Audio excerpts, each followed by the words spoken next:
그때에 예수께서 성령에게 이끌리어 마귀에게 시험을 받으러 광야로 가사 40일을 밤낮으로 금식하신 후에 줄이신지라. 시험하는 자가 예수께 나와서 이르되 내가 만일 하나님의 아들이거든 명하여 이 돌들로 떡덩이가 되게 하라.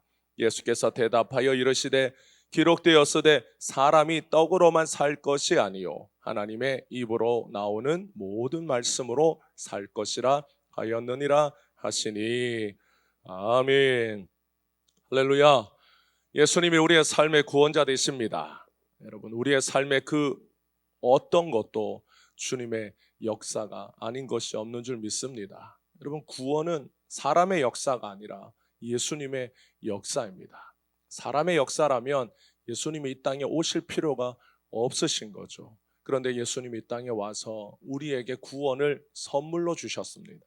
우리의 노력과 우리의 열심으로 얻은 구원이 아니라 우리의 노력과 열심으로 얻을 수 없는 구원이기 때문에 주님이 우리에게 선물로 주셨어요.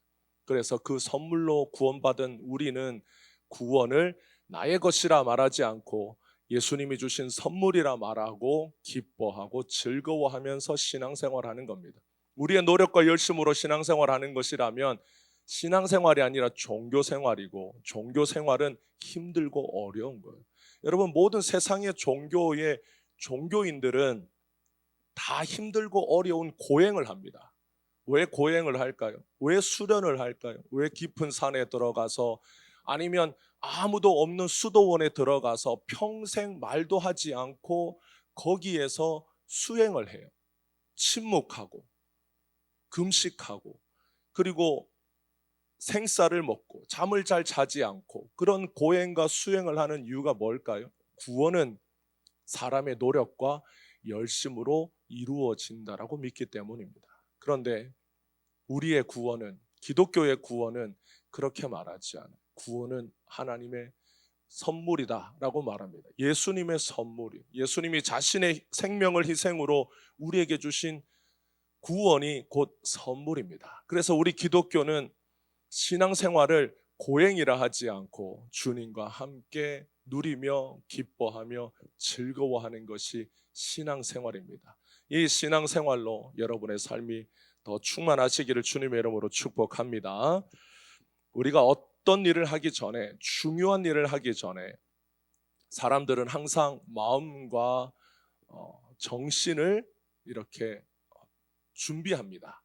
그래서 시험을 앞두고, 예를 들어 학생이 이제 중요한 시험을 앞두고 있을 때 아무렇게나 시험 준비를 하지 않고, 시험 준비를 하기 전에 잠도 정확하게 자고 밥 먹는 것도 정확하게, 그리고 마음도 이렇게 막 흐트리지 않고 집중합니다. 그래서 중요하게 놓여 있는 앞일을 잘 감당하기 위해서 애쓰는 것이죠. 그래서 우리가 목욕제계라고 하는 말도 있어요. 중요한 일을 해야 될 때 사람이 자신의 마음을 깨끗하게 하기 위하여, 또 마음을 단단히 하기 위해서 몸을 씻습니다. 몸을 씻으면서 마음도 준비하는 거죠. 우리가 성경을 읽다 보면, 특히 이제 마태복음을 읽다 보면 이제 예수님이 공생애를 시작합니다.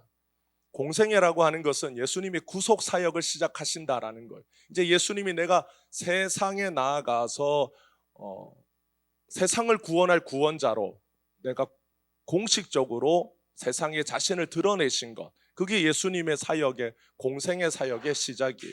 예수님이 30세 때까지는 마리아의 아들로, 요셉의 아들로 사셨어요. 요셉이 일찍 죽었기 때문에 예수님은 어느 나이 때부터 집안의 일을 책임지고 가정을 책임지는 사람이 되어야 됐습니다. 그러니까 아버지의 직업을 이어받아서 목수로서 30세까지 사셨어요. 그리고 30세가 되고 나서 예수님이 이제 공생애를 시작할 때 가장 먼저 하신 게 뭐냐면, 멀리 이 요단강으로 내려와서 세례 요한에게 세례를 받는 거였습니다. 그러면서 예수님의 그 삶의 첫 시작을 보면 주목할 만한 것이 이 40일 금식 기도였어요. 40일 동안 금식하면서 예수님이 공생애를 시작하신 거죠. 그래서 예수님이 자신의 사역을 시작하기 전에 40일을 금식하셨기 때문에 많은 사람들이 무슨 중요한 일을 앞두고 본인들도 예수님이 본을 보이셨기 때문에 나도 예수님처럼 금식한다라고 하면서 금식을 합니다. 그래서 우리가 새로운 해가 시작될 때, 한 해가 넘어가고 새해가 시작될 때 적지 않은 사람들이 지금은 잘 모르겠지만 예전에는 기도원에 들어가서 새해를 맞이하면서 금식했어요. 3박 4일 이렇게, 짧게는 2박 3일, 아니면 하루라도 들어가서 올 한 해를 잘 보낼 수 있도록 금식하면서 기도하는 습관이 있었습니다. 저도 청년일 때 새해를 맞아서 기도원에 금식하러 우리 같은 청년들과 함께 금식하러 올라갔던 일이 왕왕 있었습니다. 대학을 다닐 때도 원단 금식 수련회라고 해서 우리 함께 이 20대 젊은 청년들이 기도원에 가서 3박 4일 금식하면서 새해를 맞았던 기억이 있어요. 적지 않은 목회자들도 중요한 일을 앞두고 목회를 위해서 또는 사역을 위해서 40일을 금식하는 일이 왕왕 있습니다. 그래서 예수님이 공생애를 시작하시기 전에 40일 금식기도 했으니까 우리도 뭔가 사역을 하기 위해서, 주의 일을 하기 위해서 예수님처럼, 예수님이 본을 보이셨으니 우리도 해야 되지 않겠냐라고 하는 거죠. 근데 이 40일 금식이 굉장히 위험합니다.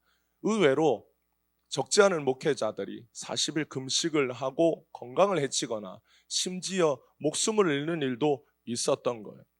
그럼에도 불구하고 왜 사람들이 40일 금식에 대하여 어떤 생각을 어떤 사람들만의 40일 금식에 대한 적지 않은 환상이 있느냐? 그것이 예수님이 이 40일 금식을 하고 마귀에게 시험을 받아 그 시험을 이겼기 때문입니다. 그래서 시험을 이기는 가장 효과적이고 모범적인 방법이 금식하고 기도하는 것이다 라고 하는 공식이 나온 거예요. 그래서 신앙생활 하다 보면 우리가 40일까지는 아니더라도 적어도 며칠 금식 기도 해보지 않은 성도가 없습니다. 하루라도 금식하고 기도하는 것이 우리의 경험이나 신앙생활에 있어서 중요한 한 가지 방법이다라고 이렇게 우리가 배우고 들었어요. 그러면 시험을 이기는 힘이 금식 기도에 있다면 우리는 시험을 당할 때마다 금식하고 기도하면서 이겨야 됩니다. 예수님이 40일 금식 기도를 통해서 사역을 시작하셨는데 만약에 중요한 일을 앞두고 금식하는 것이 본이라면 우리는 앞으로 어떤 일을 하기 전에 늘 금식하는 것이 습관화되어야 되고 우리가 신앙생활을 할 때에도 금식 기도라고 하는 것을 중요하게 여겨서 신앙생활의 한 기둥으로 삼아야 되는 거죠. 그러면 예수님이 시험을 앞두고 40일을 금식하셨다면 예수님은 능력이 없어서 금식 기도하면서 능력 달라고 기도하셨을까? 내가 이 시험을 이길 수 있도록 하나님에게 능력 받기 위해서 예수님이 금식 기도하셨을까? 예수님이 40일 금식 기도하지 않으면 예수님은 능력이 없으신 분이신가?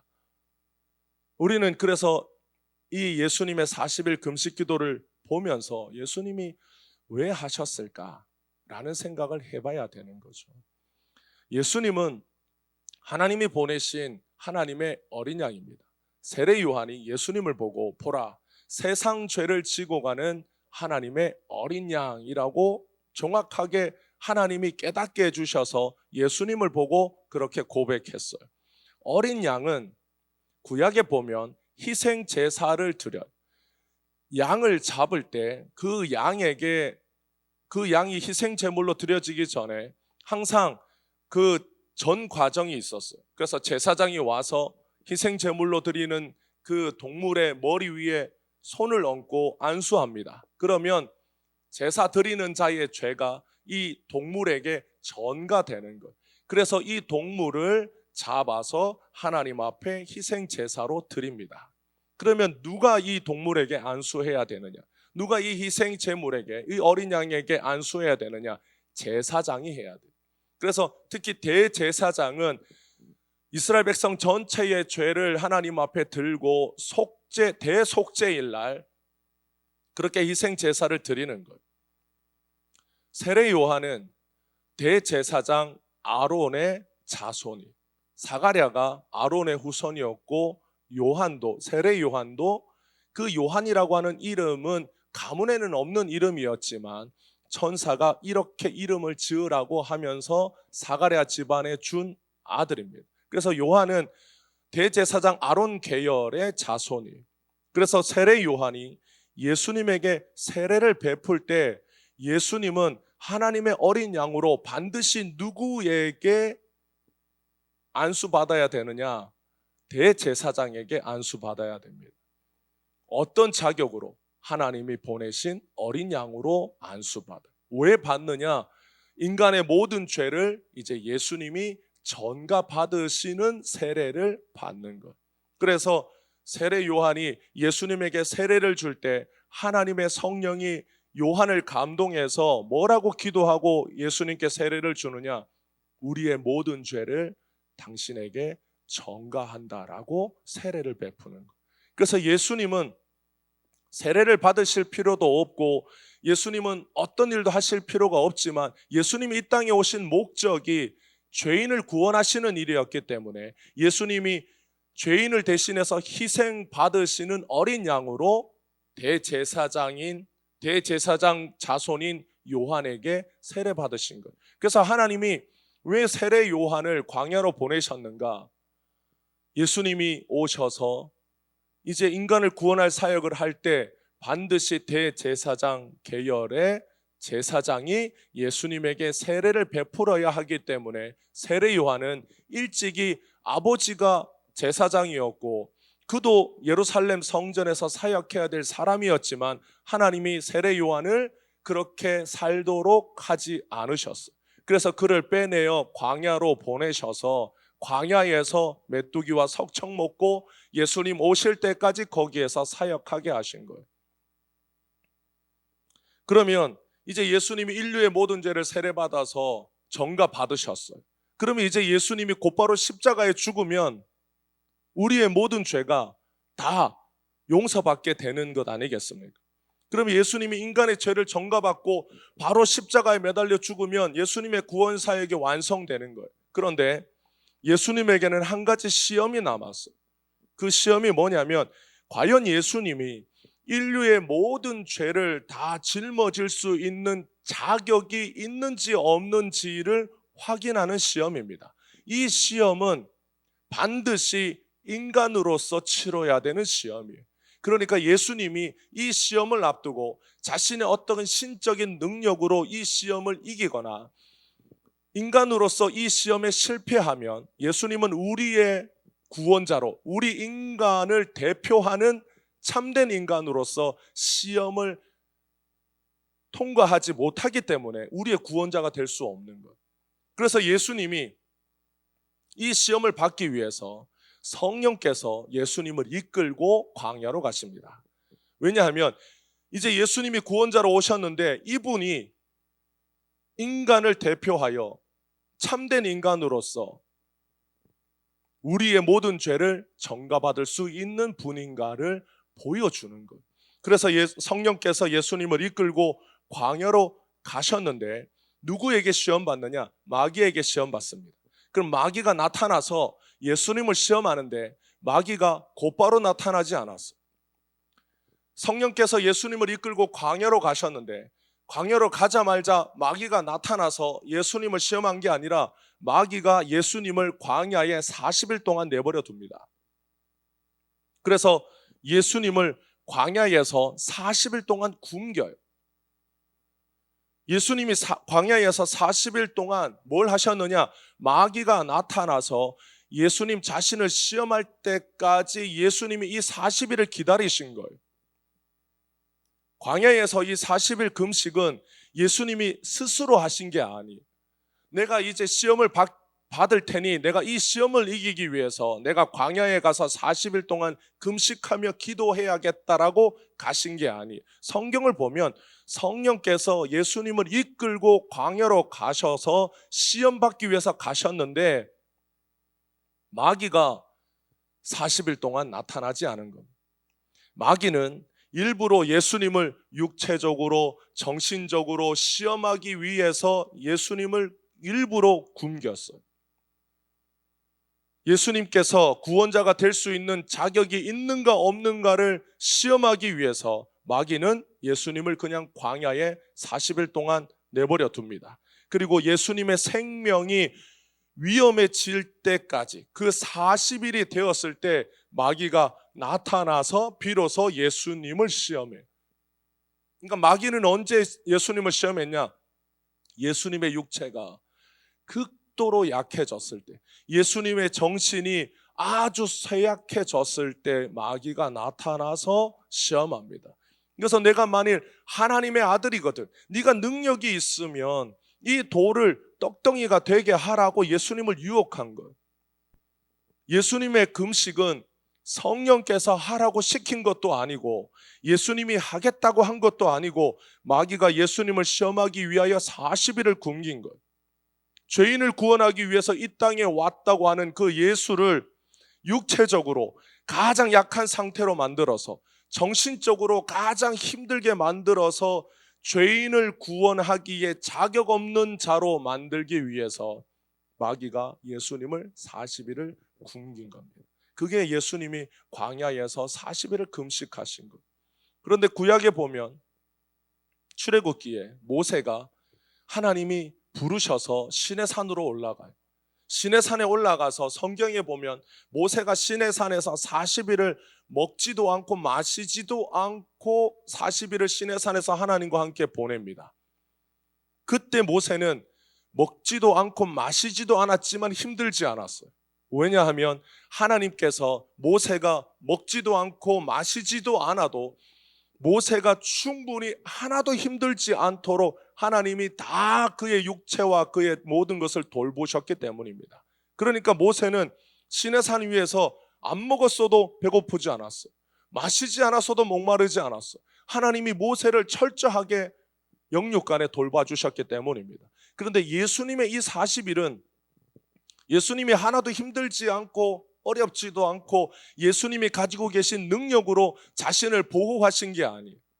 예수님께서 받으신 이 40일의 금식은 인간으로서, 완전한 인간으로서 치루셔야 하는 시험이었습니다. 왜냐하면 예수님이 우리를 위하여, 우리를 대표하여 이 땅에 성육신 하신 인간이시기 때문에, 예수님 안에는 우리와 똑같은 인성이 있기 때문에 마귀가 인간을 대표할 완전한 인간인지 그 인간으로서 시험을 이길 수 있는지 없는지 보는 광야의 시험이었습니다. 그래서 예수님이 이 40일을 통해 육체가 한없이 약해졌지만 우리를 대표하여 하나님을 전적으로 의지하고 신뢰하는 본을 보이셨어요. 우리는, 죄인은 이 연약함을 넘어서지 못하고 쓰러집니다. 육체와 세상의 자랑들 앞에서 마귀의 시험을 이길 수 있는 인간은 아무도 없어요. 그 능력이 우리에게는 없습니다. 그런데 예수님이 우리와 똑같은 인간이 되셔서 이 땅에 오셔서 죄인인 우리를 대표하여 온전한 인간으로서 모든 길을 완전하게 걸으셨어요.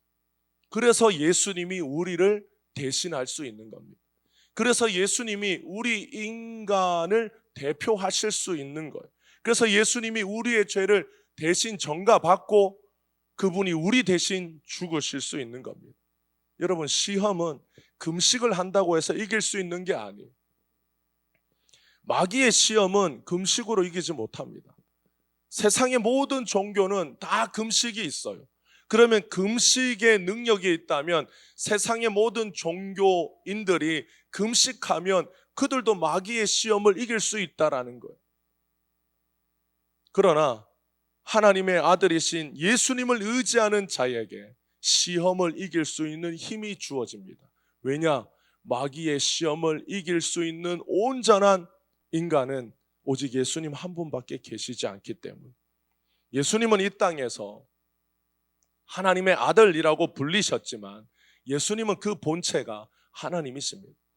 예수님이 하나님을 아버지라고 부르신 것은 예수님이 사역론적으로 이 땅에 오실 때에 하나님의 아들로서 오셨기 때문이에요. 성삼위 하나님은 그 모든 능력과 존귀와 영광이, 그 속성이 동등하신 하나님이에요. 그래서 성부 하나님, 성자 예수님, 성령 하나님에게는 차등이 없어요. 어느 분이 더 높고 낮음이 없습니다. 그런데 성자 예수님이 성부 하나님을 향하여 아버지라고 부른 것은 예수님이 우리를 구원하시는 사역을 위하여 이 땅에 오실 때에 하나님의 아들로 오셨기 때문이에요. 그래서 예수님이 이 땅에서의 사역을 마치고 부활 승천하셔서 하늘로 올라가실 때는 만왕의 왕이라고 부르고, 그를 심판주라고 부르고, 그를 더 이상 우리와 같은 동등한 위치에서 말하지 않고 예수님을 하나님이라고 부릅니다. 그래서 예수님이 부활 승천하신 이후에 요한계시록에 보면 예수님을 지칭할 때에 항상 만왕의 왕, 모든 심판자, 최종의 권위를 가지신 분, 그는 하나님, 이렇게 예수님을 지칭하는 것. 그래서 예수님이 이 땅에 오실 때 인간을 대표하는 두 번째 아담으로 오셨어요. 마지막 아담으로 이 땅에 오셨어요. 그래서 이 땅에 오신 예수님이 언제나 하나님을 경외하면서 온전히 사셨습니다.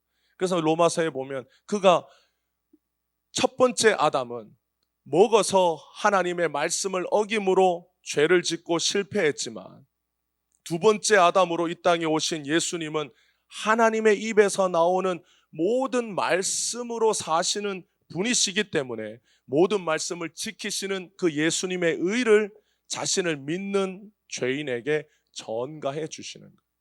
그래서 예수님이 이 땅에 와서 시험 받으실 때 왜 배고프고 왜 굶주린 상태에서 시험 받으셨느냐? 인간이 첫 시험을 먹어서 하나님의 말씀을 버리고 범죄하여 타락했기 때문에.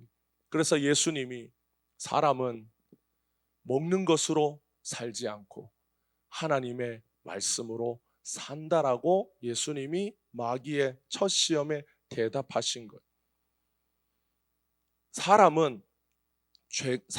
하나님이 사람을 지으셨을 때 사람은 죄가 전가되고 의도 전가되게끔 하나님이 창조하셨어요. 그래서 아담이 하와와 결혼하고 자녀를 낳을 때 그 자녀들에게 죄가 전가되는 거예요. 그런데 예수님이 오셔서 이제 자신의 의를 전가해 주고, 그 죄가 전가되어 죄인인데 예수님이 그를 의롭게 하신 거예요. 그래서 예수님의 사역은 아담이 가지고 있었던 죄의 전가가 이제 예수님이 의를 전가해 주심으로 죄인을 의인 만드시는 사역을 예수님이 이제 하시는 겁니다. 그래서 사람들이 예수님이 이 광야에서 40일 금식하신 것을 오해해서 금식의 능력이 있구나, 고행의 능력이 있구나, 그래서 금식해서 기도하면 마귀의 시험도 이기는구나 라고 생각해서 금식하고 기도하여 마귀의 시험을 이기자라고 생각한다면 예수님의 이 40일 금식을 오해한 것. 어떤 인간도 금식의 능력으로, 고행의 능력으로, 선행의 공로로 다른 사람에게 자신의 의를 전가해 주지 못합니다. 죄인의 죄를 사하고 죄인에게 의를 주시는 예수님의 사역은 반드시 완전한 신이면서도 완전한 인간이신 예수님만 하실 수 있는 사역이에요. 예수님이 그 본체가 하나님이시지만 예수님 이 땅에 오실 때 인간으로 오셨어요. 그래서 예수님이 마리아에게 성육신 하신 것은, 동정녀 마리아에게 태어나신 것은 예수님이 사람의 혈통으로 사람의 족보에서 나오지만 예수님은 사람과 사람이 결혼하여 태어나신 분이 아니에요. 사람과 사람이 결혼하여 태어났다면 예수님도 죄가 전가되어서 태어나는 사람일 뿐이. 그런데 성령으로 잉태되신 예수님은 왜 성령으로 잉태되셨느냐? 예수님이 이 땅에 오실 때 흠없이 죄 없이 오신 분이. 그러면 예수님이 하늘에서 떨어지지 않고 왜 마리아에게서 태어나셨느냐? 예수님의 족보가 마태복음에 보면 예수님이 쭉 아브라함부터 다윗의 혈통이라고 쭉 내려옵니다. 그 내려오는 혈통은 하나님께서 어떤 한 민족을 택해서 구원자가 이 땅에 오시도록 역사하신 거기 때문이에요. 그런데 누가복음 족보를 보면 예수님의 혈통이 거꾸로 올라가요. 마태복음 족보는 위에서부터 내려옵니다. 아브라함과 다윗의 세계라. 그래서 14대, 14대, 14대 예수님 때까지 이렇게 내려와요. 그런데 누가복음 족보를 보면 예수님으로부터 시작하여 위로는 누구까지 올라갑니다. 그래서 아담에게까지 올라가고 하나님에게까지 올라가요. 예수님의 족보가 누가복음에서는 왜 거꾸로 올라가느냐? 예수님이 우리를 위하여 죽으시기에 합당하신 분인데 그분은 본래 하나님이신 것을 누가복음 족보에서 보여줍니다. 그는 인간으로 이 세상에 오셨지만 죄 없으시고 의로우신 하나님이신 것을 누가복음 족보가 보여줘요. 그래서 예수님이 이 땅에 오실 때 완전한 인간으로 오셨어요. 우리와 똑같은 분으로 오셨어요. 예수님이 완전한 인간이 아니면 우리를 대신할 수 없기 때문입니다. 그래서 예수님 안에는 신성이 100% 있어요. 예수님 안에는 인성이 100% 있어요. 예수님 안에 이 신성과 인성이 하나로 되어 있습니다.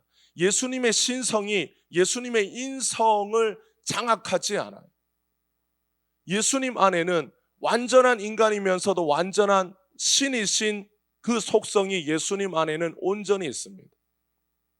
그래서 예수님의 그 인성이 우리를 대표하기 위하여 이 땅에 오시면서 예수님이 우리의 인간의 인성을 취하셨어요.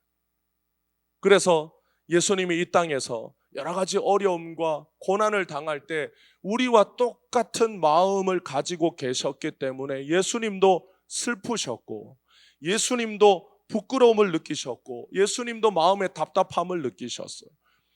바리새인과 서기관들이 예수님을 향해서 아주 포악하고 거친 말을 할 때 예수님도 얼굴이 뜨거웠어요. 하나님이신 예수님이 눈물을 흘리시는 것 언뜻 이해가 되지 않지만 예수님이 완전한 인간이시기 때문에 이 땅에 계실 때 예수님은 우리와 똑같이 인생의 희노애락을 겪으십니다.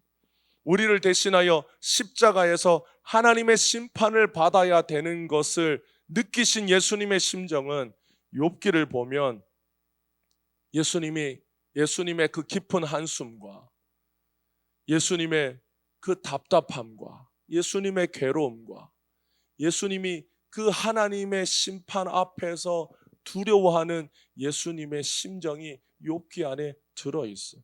그때 예수님의 괴로움과 고통은 이루 말할 수 없이 크고 깊었어요. 그럼에도 예수님은 광야에서 마귀에게 시험받기 위해서 광야의 한낮의 뜨거운 햇볕 아래 그 햇볕을 받으면서 한낮을 보내셨어요. 광야의 밤은 추워요. 예수님은 그 밤에도 광야의 추위를 견디면서 40일 동안을 지내셨습니다.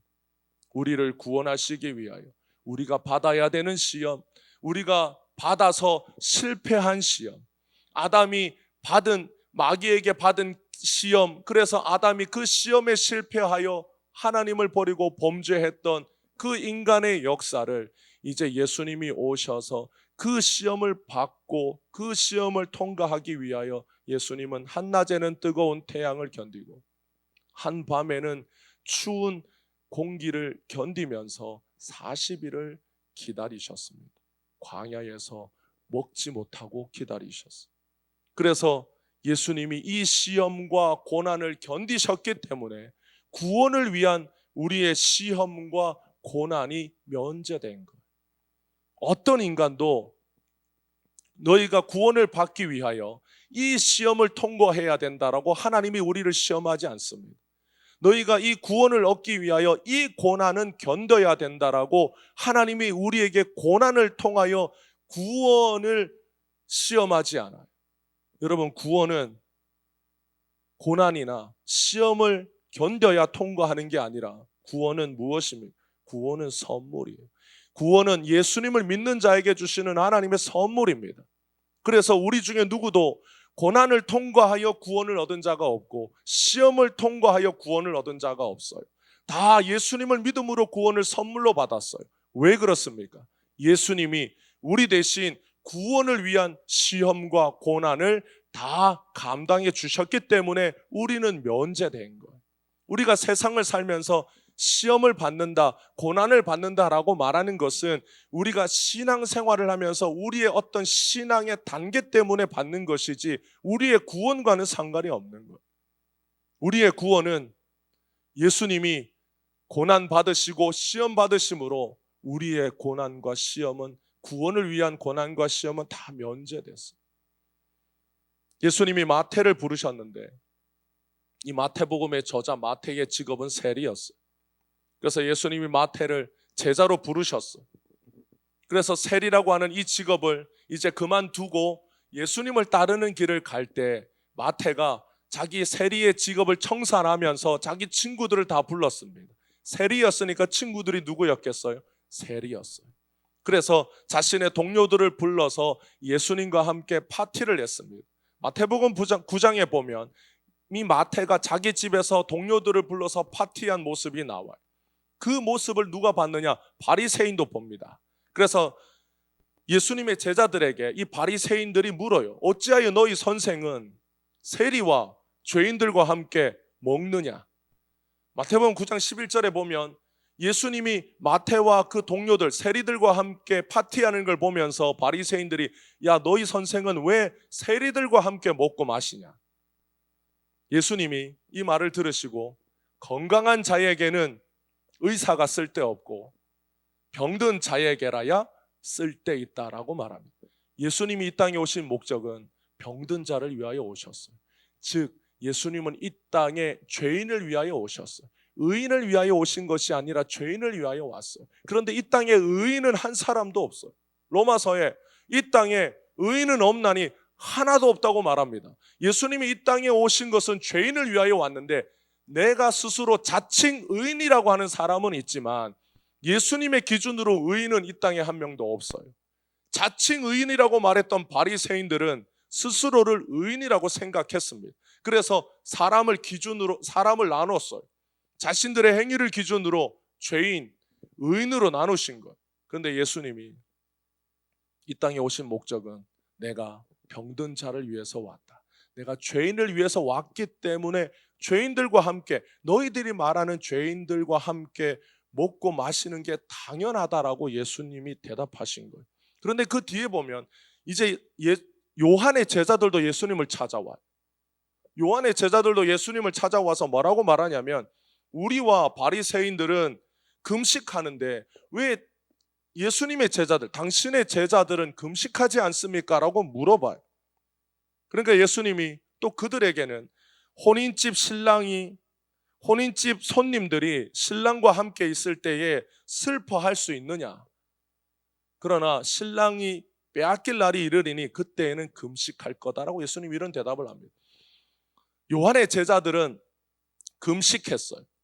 바리새인도 금식했습니다.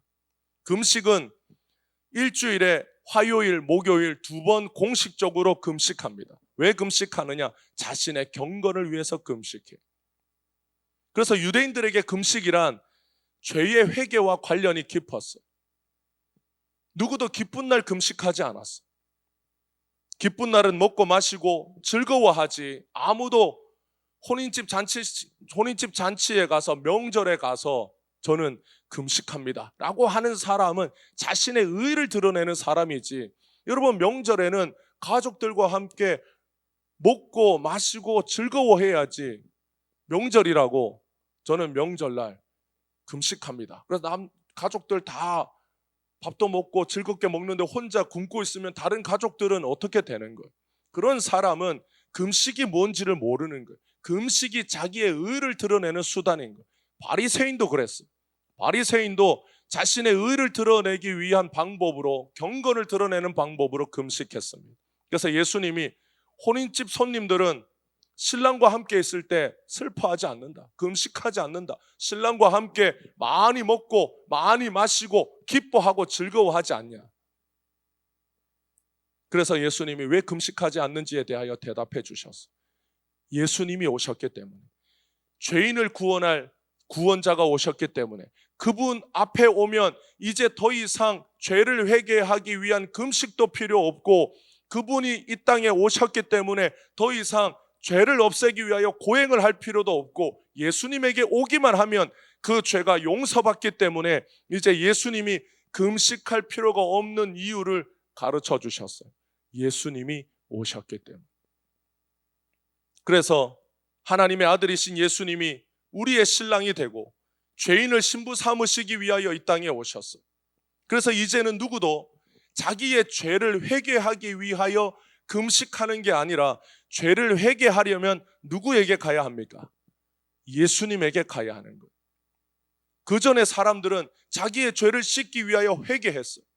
그런데 이제는 자기의 죄로 말미암아 음식을 끊고 굶으면서 금식해야 했던 죄인들이 이제 예수님 앞으로 오면 그 죄를 용서받습니다.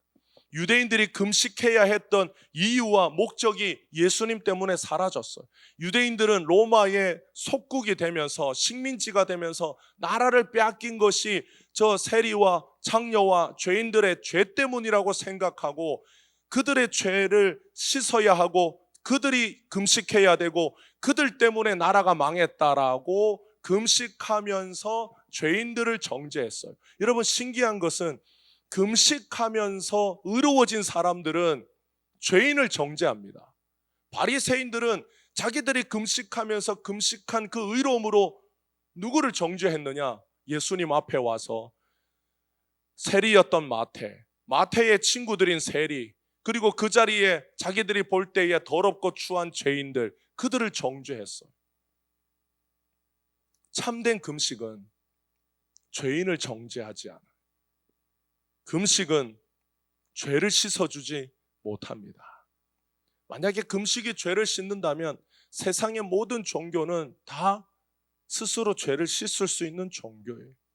여러분, 기독교보다 금식을 더 많이 하는 종교들이 있습니다. 여러분, 이슬람은 1년에 한 달을 라마단이라고 정해놓고, 라마단 기간 동안에는 해가 떠 있을 때는 먹지도 않고 마시지도 않아요. 자기의 침도 삼키면 안 된다라고 생각한 무슬림들은 자기의 침도 뱉어요. 그래서 해가 떠 있는 동안에는 쫄쫄 굶습니다. 그리고 해가 지자마자 퍼먹기 시작해. 그래서 밤새도록 먹고 해가 떠 있으면 또 굶어요. 여러분, 그런 금식이 자기의 의를 드러나게 해줄지는 모르지만 그 금식이 자기의 죄를 씻지는 못합니다. 그래서 이 라마단 기간 동안 무슬림들이 그렇게 종교적인 금식의 기간을 따르는 이유가 뭡니까? 그렇게 해야만 구원을 받을 자격이 있다라고 믿기 때문이에요. 육식을 하면 안 된다, 생식을 해야 된다, 많이 먹으면 안 된다, 적게 먹어야 된다, 고춧가루를 먹으면 안 된다, 뭐 이런 모든 종교적인 금기 사항들은 다 무엇 때문에 존재하느냐? 자기의 의로움과 경건 때문에 존재하는 것.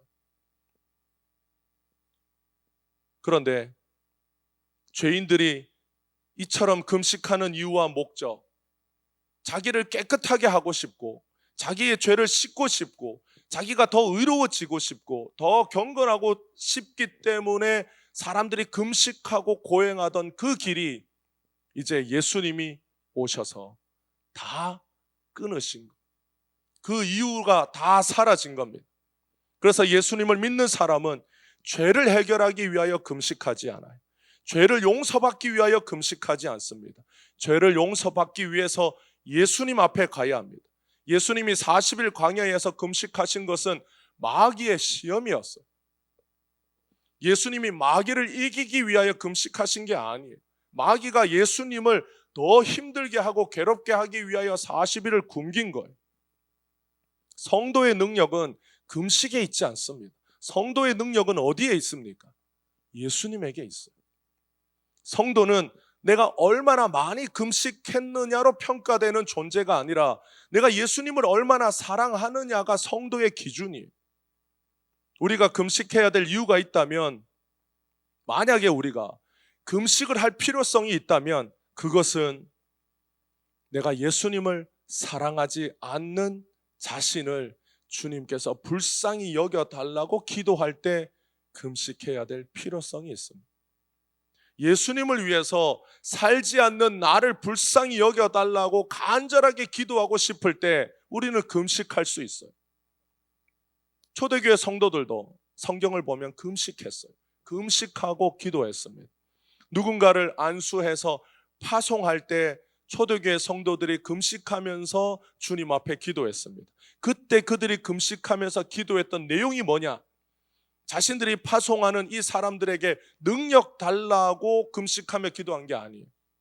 그들이 어디를 가든 무엇을 하든 어떤 상황에 있든 예수님을 위해서 살게 해달라고 하는 간절한 간구를 위한 금식이었지 그들의 능력을 위해서 기도하지 않았어요.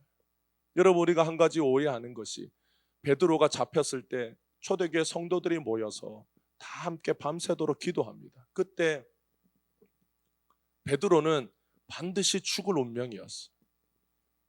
이미 야고보가 죽었어요. 야고보가 순교한 상황에 이제 교회의 중요한 지도자였던 베드로도 잡혔어요. 그때 베드로도 야고보처럼 순교해야 될 것이 너무나도 뚜렷했습니다. 그때 초대교회 성도들이 밤에 모여서 밤새도록 기도해요. 그 내용을 잘 보면 갑자기 베드로가 찾아왔을 때 성도들이 믿지 않습니다. 왜 믿지 않았을까요? 베드로는 당연히 죽을 것이라고 생각했기 때문이에요. 그러면 초대교회 성도들은 그 밤에 뭘 위해서 기도했을까요? 그 밤에 베드로를 풀어달라고 그렇게 간절하게 기도했다면 베드로가 왔다라고 말하는 그 꼬마의 말을 들었을 때 초대교회 성도들이 아멘 하고 나가서 베드로를 환영했어야 되잖아요. 그런데 초대교회 성도들이 베드로가 왔다는 말을 듣고 그 말을 믿지 않아요. 왜냐? 그들이 기도했을 때 베드로를 풀어달라고 기도하지 않았기 때문에. 그들이 야고보가 순교한 것처럼 베드로는 이미 전에 예수님 모른다고 부인하고 도망갔던 전력이 있었어. 생명이 위급하고 고문이 앞에 있고 순교의 자리가 앞에 있을 때, 자기의 생명이 경각에 달렸을 때 초대교회 성도들이 그 베드로를 위해서 기도하면서 베드로가 어떤 상황이든 어떤 고문을 받든 어떤 위협을 받든 그가 죽음 앞에 있을 때에라도 주님을 간절히 의지하고 주님을 부인하지 않도록 그의 믿음을 지켜주고 그의 곁에 주님이 계셔서 그가 끝까지 순교의 자리에서 벗어나지 않도록 베드로의 영혼을 지켜달라고 초대교회 성도들이 그 밤에 기도했어요. 초대교회 성도들의 기도는 우리의 기도와 달랐어요. 능력을 달라고 돈을 달라고 그렇게 기도하지 않았어요. 예수님을 더 사랑할 수 있는 자가 되게 해달라고 금식했고 예수님을 위해서 사는 자가 되게 해달라고 금식했어요. 그래서 그 예수님을 위한 간절한 기도로 성도들이 때로는 금식했어요. 예수님의 제자들이 예수님이 이 땅에 계실 때는 예수님이 어떤 분이신지 온전히 알 수가 없었습니다. 왜냐하면 예수님이 제자들과 함께 먹고 마시고 잠을 자고 여행하면서 3년의 기간을 보내는 동안 그들이 보았던 예수님은 그냥 자신들과 똑같은 분이었어요. 그런데 예수님이 죽으시고 부활하신 뒤에 예수님이 하늘로 올라가시는 것을 제자들이 자신의 눈으로 보았습니다. 그리고 예수님이 어떤 분이신지 성령께서 눈을 뜨게 해주셔서 오순절날 제자들이 성령을 충만하게 받고 이제 예수님이 어떤 분이신지 깨닫게 되었어요. 성령의 감동으로 예수님에 대하여 성경을 기록합니다. 마태복음을 쭉 기록했어요. 그럴 때 마태가 마태복음을 기록하면서 이 마태복음 1장, 2장, 3장을 주님이 주시는 감동으로 기록하면서 이 마태복음 4장에 예수님의 시험을 기록할 때 마태가 자신과 함께 3년을 다니시던 그 예수님의 모습 속에서 그분이 하나님의 아들로 이 땅에 내려와 우리와 똑같은 인간이 되셔서 그가 치르지 않아도 되고 감당할 필요도 없는 시험과 고난을 자신을 위하여 감당해 주시고 자신을 구원하시기 위하여 예수님이 이 고난과 시험을 광야에서 40일을 뜨거운 태양과 추운 밤에 그 나를 견디면서 마귀에게 굶으면서 고통당하고 시험 받으신 그 일을 기록할 때 마태가 예수님의 사랑이 너무 크게 느껴졌어. 예수님이 나를 위하여, 나를 구원하시기 위하여, 내가 마귀에게 시험 받았으면 나는 구원에 이르지 못할 자가 되고 나도 실패하고 나도 천국에 가지 못했겠지만 예수님이 나를 대신하여 시험 받으시고 나를 대신하여 고난 받으시고 나를 구원하시려고 이 땅에 오셔서 우리와 함께 걷고 다니시면서 때로는 밥을 굶고 때로는 웃고 즐거워했던 그 시간을 보내신 분, 그분이 바로 하나님의 아들이신 것을 생각하면 마태가 너무 감격했어. 그분이 바로 하나님이셨구나. 그분이 바로 하나님의 아들로 이 땅에 오신 분이구나. 나를 그렇게 가까이에서 나를 보셨던 분, 나를 위하여 십자가에서 피를 흘리신 분, 나를 위하여 죽으신 분, 나를 위하여 그 거칠고 험한 광야에서 40일을 굶으면서 보내신 분, 그분이 바로 하나님이셨다는 그 사실에 마태가 이 마태복음을 쓰면서 얼마나 많이 울었는지 모릅니다. 그 예수님과 함께 보냈던 그 시간, 예수님을 그처럼 가까이에서 본 적이 이 예수님의 제자들 외에는 예수님을 그렇게 가까이 본 사람이 없어요. 그래서 마태가 이 마태복음을 기록할 때 예수님이 어떻게 우리의 구원자, 죄인의 구원자가 되시는지를 자세하고 감격스럽게 기록할 때 마태가 그 예수님을 생각하면서 말할 수 없는 기쁨과 감격에 빠졌어요. 사랑하는 성도 여러분, 우리도 신앙생활을 하다 보면 어렵고 힘든 일을 만나요. 그럴 때 우리는 나도 모르게 금식하면서 기도해야 되나 이런 생각을 합니다. 그만큼 간절하게 이 문제를 해결하고 싶은 생각이 들기 때문이 금식 기도는 우리가 버려야 될 신앙의 유산이 아니에요. 금식 기도는 분명히 우리가 영적으로 성장하고 자라나는 데 유익을 줍니다. 그러나 그 목적이 중요해요. 왜 우리가 금식하면서 기도하느냐? 우리가 금식 기도를 하더라도 우리는 올바른 성경의 가르침 위에서 기도해야 하는 거예요. 많은 사람들이 금식 기도하는 목적이 능력받기 위해서 기도합니다. 저도 능력받기 위해서 금식 기도해 봤어요. 굶으면서 배고픔을 참으면서 기도하면 내가 배고파하면서 기도하는 내 간절하고 불쌍한 처지를 주님이 굽어 살펴서 능력 주시기를 바라는 거예요. 불교도 다른 종교도 금식하면서 기도합니다. 더 뛰어난 승려되기 위해서, 더 능력 있는 승려되기 위해서, 더 영안이 밝은 승려가 되기 위해서 다 그렇게 해요. 그러면 금식을 하면서 기도해서 능력 받아서 뭐 하기 위해서 그렇게 기도할까요? 결국은 다 자기 위한 거예요. 우리가 어떤 목적으로 기도하는지 주님은 아십니다. 여러분, 10길 물속은 알아도 한 길 사람 속은 모른다고 그래요. 그런데 사람들이 이 한 길, 1m도 안 되는 30cm 정도 되는 인간의 마음을 사람들이 판단합니다. 어떻게 판단합니까? 법원에 가면 재판을 받을 때 검사가 피의자를 두고 미필적 고의에 의한 살인죄를 적용합니다. 말이 어렵지만 미필적 고의라고 하는 게 뭐냐? 이 사람이 내가 이 사람을 죽이겠다라고 작심하고 어떤 행동을 하면 그냥 살인죄. 그런데 내가 그 사람을 계단에서 밀 때 죽을 수도 있겠구나. 죽이려고 하는 의지가 적극적이진 않아도 내가 여기서 이 사람을 밀면 이 사람이 죽을 수도 있겠다는 걸 알고 그 사람을 계단에서 밀었을 때 내가 아무리 그 사람이 저는 그 사람을 죽일 의도가 없었다라고 말해도 검사와 판사가 그 사람에게 살인죄를 적용할 때 미필적 고의에 의한 살인죄를 적용합니다. 그럴 줄 알고 그 사람이 비록 입으로는 아니라고 말해도 검사와 판사가 사람이 그 사람의 행동과 정황과 증거를 볼 때 그럴 줄 알면서도 일부러 그랬다라고 판결하는 거예요. 그러니까 세상의 사람들도 말과 행동과 정황과 증거를 보고 사람의 의도와 목적을 판단합니다. 사람도 그러할진데 전능하신 하나님이 우리의 의도와 목적을 하나님이 모르시겠어요?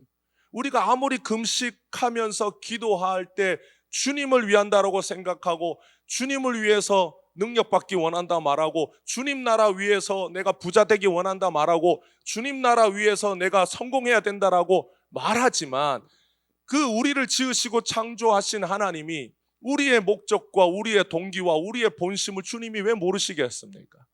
그래서 주님이 우리에게 금식해도 응답하시지 않는 이유가 있는 거예요.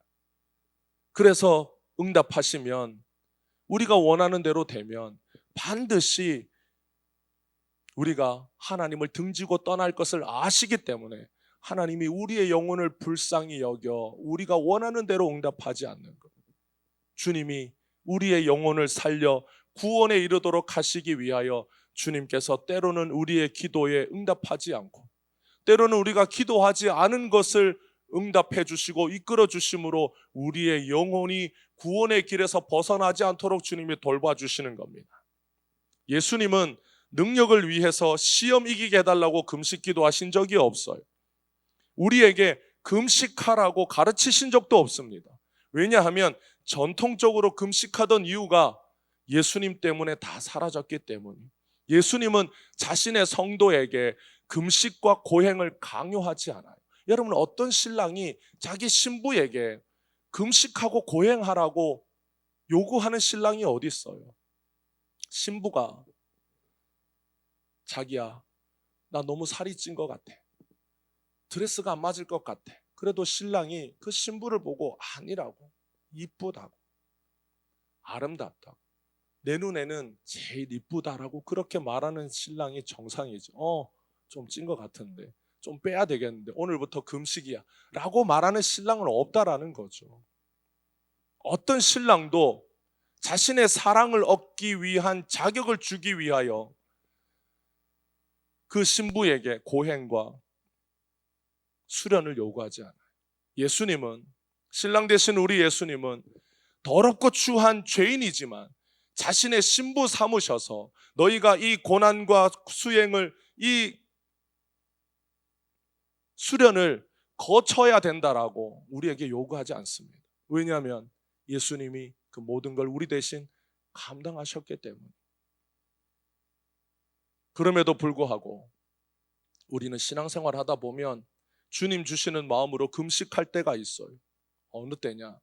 내가 아무리 생각해도 예수님을 사랑하지 않을 때, 내 마음이 너무 강팍하고 내 마음이 너무 완악해서 내가 예수님을 사랑하지 않는 것 같을 때, 내가 주님 더 사랑하고 싶은데 그러지 못할 때, 우리는 때로 그 마음이 너무 간절해서 먹지도 못하고 마시지도 못한 상태에서 주님을 사랑하게 해달라고 기도할 때가 있습니다. 그 음식을 자신의 의와 경건으로 금식하는 사람은 금식하고 나오면 뿌듯합니다. 20일을 금식하고 기도원을 나설 때 여러분 자기의 마음이 뿌듯한 거예요. 내가 20일을 금식했다. 자기의 의와 경건을 위해서 기도한 사람은 금식하고 기도원을 나오면 마음이 뿌듯해요. 의가 충만해서 그 영혼이 부요해집니다. 그런데 주님을 사랑하는 마음으로 금식한 사람은 금식하고 나올 때 그 마음이 가난해져요. 어떻게 가난해집니까? 내가 아무리 내 힘으로 노력해도 주님을 사랑할 수 없는 죄인이라는 것을 깨닫기 때문입니다. 주님을 위해서 금식하는 사람은 뭘 깨닫느냐? 자기가 자기의 힘과 노력과 의로는 결코 예수님을 사랑할 수 없는 죄인이라는 걸 깊이 깨닫게 돼요. 그래서 예수님을 위해서 금식하는 사람은 금식하면 할수록 뭐가 보이느냐? 자기의 죄성이 보여요. 자기의 죄성이 보이기 때문에 내 힘으로는 예수님 사랑할 수 없는 나의 영혼의 가난함을 보게 되고 예수님 외에는 나를 구원할 자가 없다라는 걸 깨닫게 되는 것이 예수님을 위한 금식입니다. 그래서 금식하고 자기 어깨를 펴고 나오는 사람은 자신을 위해서 금식한 사람이고, 금식하고 주님 앞에 가난한 마음으로 나오는 사람은 주님을 위해서 금식한 사람. 세상 자랑을 위해서 살고 싶은 사람은 자기의 영혼 안에 의를 보고, 주님을 위해서 살고 싶은 사람은 자기 안에 죄성을 봅니다. 그래서 주님을 위해서 금식한 사람은 더 주님께 달려가게 되는 거예요. 40일 금식이 아니라 400일을 금식해도 씻을 수 없는 우리 영혼의 깊은 어둠을 보게 되는 것이 예수님을 위한 금식의 결과입니다. 그래서 올바른 금식은 죄인의 구원자이신 예수님을 보게 됩니다. 잘못된 금식은 의인을 위한 예수님을 보게 돼요. 금식의 결과는 능력도 아니고 시험을 이기는 힘도 아니고 예수님 외에는 나의 죄를 씻을 수 없다는 고백이 금식의 결과입니다. 그래서 금식 기도를 하고 나면 올바른 금식 기도의 결과는 내가 예수님만 사랑하게 되겠다라는 고백이 됩니다. 우리는 예수님을 모르는 시대에 잘못된 습관대로 살지 않고 예수님이 성경을 통해서 바르게 깨닫게 해주시는 길을 따라 걸어야 돼. 예수님이 왜 광야에서 금식하게 되셨는지, 그 금식의 목적이 뭔지, 그리고 그렇게 금식함으로 시험을 받으신 예수님이 우리를 위하여 하신 일이 무엇인지를 분명하게 깨닫게 되면 우리는 금식을 위해서 달려가지 않고 예수님을 위해서 달려가는 성도가 됩니다. 사랑하는 성도 여러분, 우리의 신앙생활은, 기독교의 신앙생활은 고행에 있지 않아요. 우리는 주님이 주신 천국의 시민권을 가지고 이 땅에서 예수님의 제자로 기쁘고 즐겁게 살아가는 것이 주님이 우리에게 주시는 신앙의 덕입니다. 우리는 다 그런 천국을 가기 위해서 이 땅에서 주님 위해서 살아가는 성도들이에요.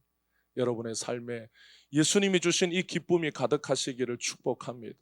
여러분 안에 금식과 고행으로 주님을 따라가는 종교 생활이 아니라 주님을 위해서 기쁘고 즐겁게 주님과 함께 동행하며 예수님의 신부로 신랑 되신 주님과 함께 행복한 신앙생활을 하는 우리 모든 주의 성도들이 되시기를 주님의 이름으로 축복합니다. 기도하겠습니다. 새롭게 하소서.